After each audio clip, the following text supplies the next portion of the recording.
সরকারকে আমরা অনুরোধ জানাবো বা পরামর্শ দিব, বিজেপিকে শক্তিশালী করতে হবে।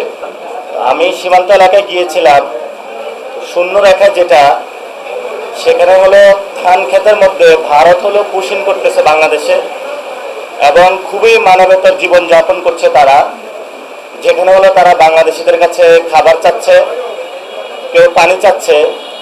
তো সেখানে আমরা যেটা দেখেছি, বাংলাদেশ সরকারকে আমরা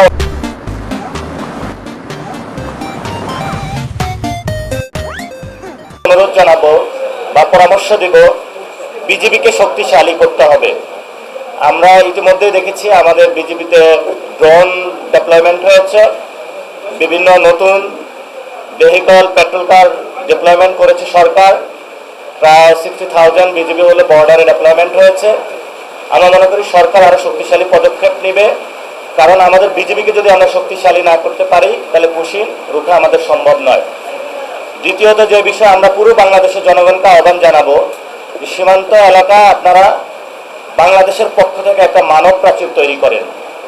এই মানব প্রাচীর ভেদ করে যাতে ওই পার থেকে কোনো সন্ত্রাসী, স্মাগলিং অথবা যারা চোরাচালান করে বাংলাদেশের অভ্যন্তরে ঢুকে ক্রিমিনাল অ্যাক্টিভিটিস না করতে পারে, সেই ক্ষেত্রে আপনারা যথাযথ ভূমিকা নেবেন এবং আমরা আশা করব সরকার এই বিষয়ে উদ্যোগ নেবে।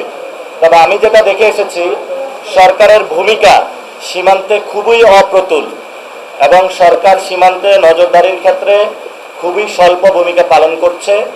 এবং এই ক্ষেত্রে 3 জন মন্ত্রী বক্তব্য দিয়েছেন।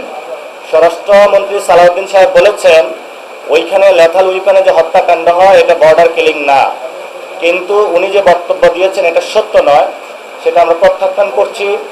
দ্বিতীয়ত শামা ওয়াইদ, উনি একজন প্রতিমন্ত্রী, উনি যে বক্তব্য দিয়েছেন যে তাদেরকে 12টা চিঠি দেওয়া হয়েছে, তারা রেসপন্স করে নাই।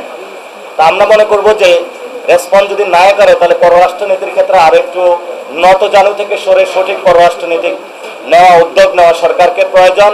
ওই একটা চিঠিতে সাথে সাথে শেখ হাসিনাকে একটু ফেরত চাওয়া প্রয়োজন। লাস্ট যিনি ডক্টর জাহেদ একটি বক্তব্য দিয়েছেন, সেখানে উনি বলেছেন সীমান্ত হত্যা ভারতের আভ্যন্তরীণ বিষয়।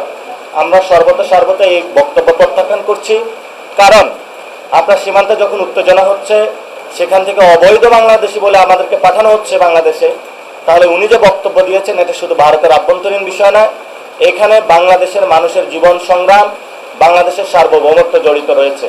আমরা সরকারকে বলবো দ্রুত উদ্যোগ নেওয়ার জন্য, এবং 32টা জেলা ইনশাআল্লাহ একযোগে পুরো বাংলাদেশের সীমান্তে আমরা প্রতিবাদ সমাবেশ করব, মানব প্রাচীর তৈরি করব।